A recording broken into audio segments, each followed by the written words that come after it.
నమస్తే. నల్గొండ, వరంగల్, ఖమ్మం పట్టభద్రుల ఉప ఎన్నిక ఏదైతే ఉందో ఈ ఉప ఎన్నికల్లో వన్ సైడ్గానే అయిపోయినట్టుగా తెలుస్తూ ఉంది.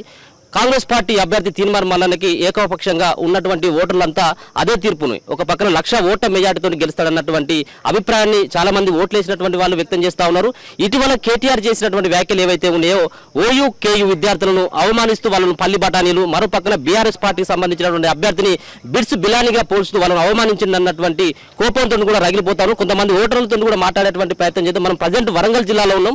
వరంగల్ జిల్లాలో ఇప్పటివరకు ఖమ్మం, వరంగల్, నల్గొండ ఈ పట్టభద్రులను కనుక చూసుకున్నట్లయితే సుమారుగా 1,73,000 ఓటర్లు ఈ వరంగల్ జిల్లాలో ఉన్నారు. వరంగల్ జిల్లాకు సంబంధించినటువంటి పట్టభద్రుల యొక్క తీర్పు ఏ విధంగా ఉంటుంది, వాళ్ళు ఏ పార్టీకి ఓటేయడం జరిగింది, ఏ అభ్యర్థిని వాళ్ళు రానున్నటువంటి రోజుల్లో ఎమ్మెల్సీగా చూడాలని చెప్పేసి భావిస్తున్నటువంటి అభిప్రాయాన్ని కూడా ఒకసారి తెలుసుకున్నటువంటి ప్రయత్నం అయితే చేద్దాం.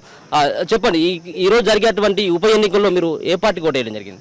తీన్మార్ మల్లన్న గారికి ఓటు వేయడం జరిగింది. ఆయన దాదాపు 1,00,000 ఓట్ల మెజార్టీతో గెలవడం జరుగుతుంది.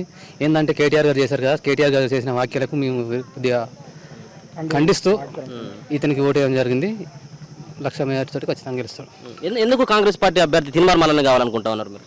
అంటే ఆయన కూడా ఇంతకుముందు చాలా ఉద్యమాలు చేసి మన ప్రజల గురించి ప్రశ్నించే గొంతుగా అని చెప్పేసి ఆ విధంగా ఓటు వేయడం జరిగింది.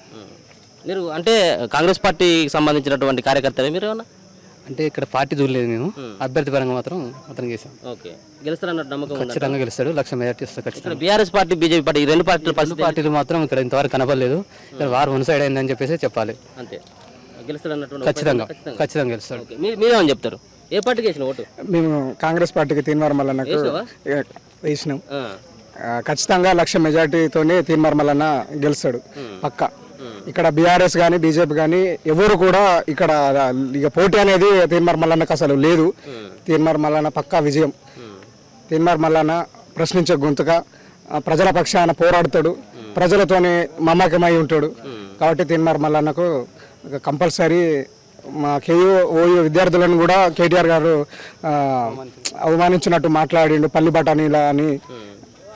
అందుకు మా కేయూ విద్యార్థులు, ఓయూ విద్యార్థులు అందరూ ఏకపక్షంగా తీన్మార్ మల్లన్నకు అత్యధిక మెజార్టీతో గెలిపించాలని అందరు పట్టం కట్టుకున్నారు. ఖచ్చితంగా తీన్మార్ మల్లన్న గెలుపు ఖాయం. ఈ వరంగల్ ఎంత మెజార్టీ వస్తా అనుకుంటా ఉన్నారు మీరు తీన్మార్ మల్లన్నకి? వరంగల్లో 1,00,000 మెజార్టీ కంపల్సరీ తీన్మార్ మల్లన్నకు వస్తుంది. మీరేమని చెప్తారు? మీరేం చెప్తారు? ఏ పార్టీకి వేసిన ఓటు? మేము కూడా కాంగ్రెస్ పార్టీ తీన్మార్ మల్లన్నకి వేసినాం. ఎందుకని వేసిన తీన్మార్ మల్లన్నకి మీరు? తీన్మార్ మల్లన్న పోయినసారి నుంచి మాకు ఫేవరెట్. ఆయన ఏంటంటే మళ్ళీ ఒకటి ప్రశ్నించే గొంతుకు ఆయన న్యూస్ కానీ ఆయన ప్రోగ్రాలు కానీ బాగా అవేర్నెస్ ఉంటాయి. అందరి పిల్లలు మేల్కొప్పే విధంగా ఉంటాయి. అందరికీ అర్థమయ్యే రీతిలో ఆయన భాష మాట్లాడతాడు. ఆయన అందుకనే మాకు అందరూ చాలా ఇష్టం.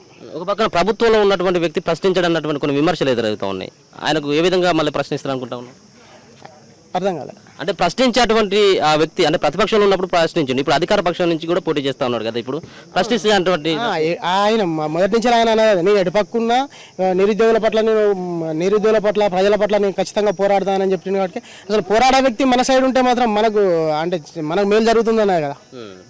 అవును సార్, నమ్మకం ఉంది. ఎంత ఓట్ల మెజార్టీతో గెలిచారు ఇక్కడ వరంగల్ అయితే ఇవి ఇప్పుడు ఈ పార్టీలో జాడే లేదు వాస్తవానికి. అంటే 1,00,000 మెజార్టీ పైచిల్కే వస్తుంది, తక్కువ అయితే రాదు అసలుకే. అంటే వాళ్ళు ఎవరు ప్రచారం చేయలేదు ఈ తీన్మార్ మల్లన్న మీద మాత్రం అసలు ఎవరు ప్రచారం చేయలేదు. బాగా జరిగింది ఇక్కడ అయితే, వారు వన్ సైడ్ అయింది, బాగా జరిగింది. ఇక్కడ డిగ్రీ ఎక్కడ పూర్తి చేయాలి? ఏ యూనివర్సిటీ? మాది కేయూ యూనివర్సిటీ. కేయూ యూనివర్సిటీకి సంబంధించిన వాళ్ళని ఉద్దేశిస్తూ ఇటీవల కేటీఆర్ చేసినటువంటి మా కేయూ యూనివర్సిటీలో కూడా ఇంతకుముందు ఒక 2 ప్రోగ్రాలు పెట్టుకున్నాం మేము. ఖచ్చితంగా కూడా మేము అంత ప్రోగ్రాలు పెట్టుకుని అనుకునేది ఏంటంటే తీన్మార్ మల్లన్న గారికి సపోర్ట్ చేద్దామని మేము అందరం కేయూలో అనుకున్నాం. అన్నట్టే మేము అందరం చేసినాం. ఖచ్చితంగా గెలుస్తాడు. మరికొంతమంది సంబంధించినటువంటి వాళ్ళను చెప్పండి, మీరు ఏ పార్టీకి వచ్చిన ఓటు? నేను కూడా తీన్మార్ మల్లన్నకి వేయడం జరిగింది. ఎందుకంటే ఏం చెప్తారు? ఎందుకంటే ఆయన ఎప్పటికి ప్రశ్నించే తత్వం ఉన్న మనిషి. పోయినసారి గెలిచే వ్యక్తి కాబట్టి ఇప్పటివరకు టైము అదైపోయింది. ఈసారైనా కూడా తప్పకుండా అన్న తీన్మార్ మల్లన్న గెలవడం జరుగుతుంది. గవర్నమెంట్ 100%. ఆపోజిట్ ఉన్నప్పుడే చాలా చేసిండు, ఉద్యమాలు చేసిండు.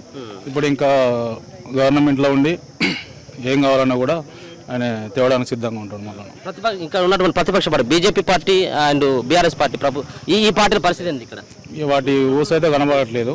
100% అన్నకు కూడా ప్లస్ కాబట్టి వాళ్ళు ఎవరు కనబడట్లేదు. అంటే ఎంత వస్తుందంటావు ఇక్కడ వరంగల్లో పూర్తిగా మెజార్టీ? 1,00,000 నుండి 1,50,000 వరకు మెజార్టీ రావచ్చు ఓవరాల్.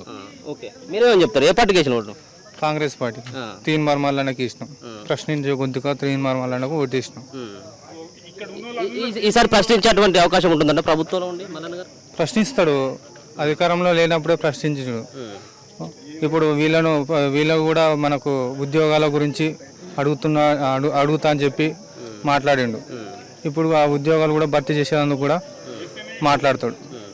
కొంత కేటీఆర్ చేసినటువంటి ఇటీవల చేసినటువంటి వ్యాఖ్యలు పల్లి బట్టాలి ఎట్లా చూస్తారు మీరు? వాడు చేసిన దానికి కేయూ విద్యార్థి సంఘాలందరూ వాళ్ళు చెప్తూ కొట్టాలి ఫస్ట్. అంటే గవర్నమెంట్ స్కూళ్ళలో గవర్నమెంట్ కాలేజీలో చదువుకోద్దా? మనం వరంగల్కి వస్తే ఈసారి వాడిని ఈ ఓట్లతోనే బుద్ధి చెప్పాలి. రాకేష్ రెడ్డి ఎవడో తెలియదు మాకు ఇంతవరకు. వాడు బిల్గేట్స్ అట, బిల్గేట్స్ అని చెప్తాను, మమ్మల్ని పల్లి బఠానీలు అంటున్నాడు. మనం చెప్పుతూ కొడతాం కేటీఆర్ కానీ. ఎంత మెజార్టీ వచ్చేటువంటి అవకాశం కనబడుతుంది? 150 పైన వస్తుందని మా అంచనా వేసుకున్నాము. మీరు ప్రధానంగా వరంగల్ పార్లమెంట్లో ఎవరు గెలుస్తారని అనుకుంటా ఉన్నారు? పక్కగా తీన్మార్ మల్లన్న వస్తారండి. మన ప్రతిపక్ష పార్టీలు అయినటువంటి టీఆర్ఎస్ కానీ బీజేపీ కానీ విచలవేడి డబ్బులు ఖర్చు పెట్టిళ్ళు. ఒక్కొక్క ఓటుకు 1000 నుంచి 5000 రూపాయలు ఖర్చు పెట్టినప్పటికీ కూడా ఇక్కడ మల్లన్నకి ఎదురు అనేది లేదు. దాదాపు 1 లక్ష మెజార్టీ ఖచ్చితంగా వస్తుంది మల్లన్నకి. గతంలోనే ఆయన ఇండిపెండెంట్ చేసినప్పుడే టైట్ ఇచ్చిండు. ఇప్పుడు అధికార పార్టీ నుంచి పోటీ చేస్తున్నాడు కాబట్టి పక్కగా 50,000 నుంచి 1,50,000 వరకు మెజార్టీ వచ్చే అవకాశాలు ఉందండి. ఏ పార్టీతో ప్రధానంగా పోటీ ఉంటుంది ఇక్కడ? అసలు పోటీనే లేదు, అసలు పోటీ అనేది లేదు. మల్లన్న అసలు కాంగ్రెస్ పార్టీ పోటీ లేదు, అలా మల్లన్నకు అసలు పోటీ లేదు. ఇక్కడ టీఆర్ఎస్ కానీ బీజేపీ కానీ అన్ని కుంటుపడిపోయినాయి. అవన్నీ కూడా ఇక్కడ అసలు పోటీకి లేదు, అసలు వాళ్ళకి ఓట్లు కూడా లేవు. ఇక్కడ అందరు డబ్బులు పంచుకున్నారు, అయిపోయింది. వాళ్ళు అధికార పార్టీలో ఉండి ప్రశ్నిస్తారనుకుంటున్నారా? పక్కాగా ఆయన ఎక్కడున్నా కానీ ప్రశ్నిస్తాడు.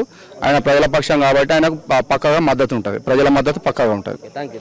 ఇది పరిస్థితి. మొత్తానికైతే వరంగల్ జిల్లాలో ఉన్నటువంటి పట్టభద్రులంతా కూడా ఏకపక్షంగా కాంగ్రెస్ పార్టీ వైపు నడిచినట్టుగా కనపడతా ఉన్నది. మల్లన్న ఏ పార్టీలో ఉన్నప్పుడు కూడా ఖచ్చితంగా ప్రశ్నిస్తాడు. ప్రజా సమస్యలపైన, ముఖ్యంగా నిరుద్యోగుల సమస్యలపైన, ఉద్యోగుల సమస్యలపైన కూడా ఖచ్చితంగా కూడా ప్రశ్నించేటువంటి పరిస్థితి ఉంటుంది మల్లన్నకు.